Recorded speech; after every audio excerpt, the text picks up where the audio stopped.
With the impending spatial closure for King George whiting in parts of South Australia coming up, it's a good time to look at the management arrangements between Victoria and South Australia regarding the spawning of the iconic species.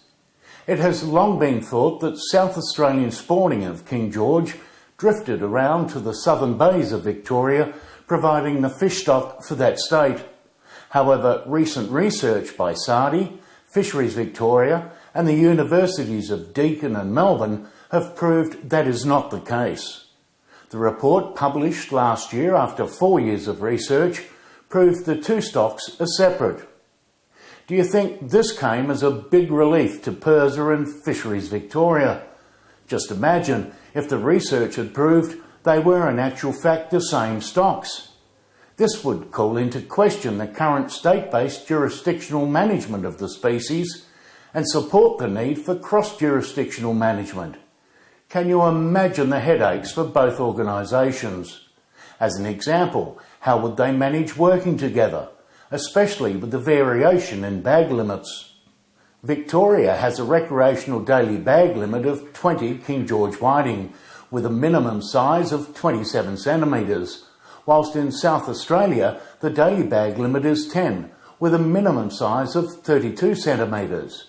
However, that conjecture was put to rest as the latest research was able to demonstrate that whiting in the Victorian and South Australian fisheries come from different spawning areas, and that adult whiting from Victoria do not migrate to the known whiting spawning areas in South Australia. The study was designed to determine whether single-state jurisdictional management of King George whiting was appropriate in relation to the population stock structure of the species. There are a number of implications of these knowledge gaps for the whiting fishery. For example, if whiting in Victorian bays are shown to have been spawned in South Australia, where the only significant fishery on adult whiting occurs, then the Victorian fishery will need to be taken into account when managing the adult fishery in South Australia. If it is shown that adult fish from Victorian bays are migrating to South Australia for spawning, then the effect of fishing in Victoria on the spawning stock in South Australia will have to be considered by management. Or the management of the fishery would need to be a joint effort across the two states, rather than being managed separately as is presently the case. King George whiting support commercial and recreational fisheries in all southern states, and along with snapper are the most important finfish fisheries in Victoria and South Australia.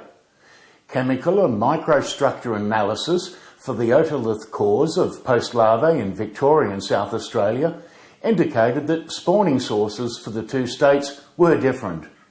A big sigh of relief from both management agencies.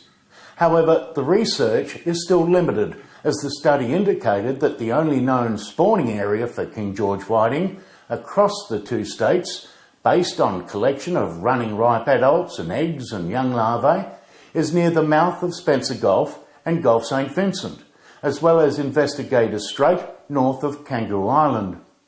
As far as Victoria is concerned, they claim there are still significant gaps in their knowledge of the life cycle of King George whiting that limits their ability to successfully manage this important fishery across the two states. They know that whiting in the Victorian bays come from spawning offshore, but they don't know where. So what's the result for us? The current arrangements remain, with spatial closures, bigger minimum size limits, and less fish in our daily bag. You notice I haven't touched on the lack of management for King George on the professional fishermen in this state. They can still go out and catch as much as they like because there's no total allowable catch on them. So much for sustainable fishing that keeps getting thrown in our face. Go figure.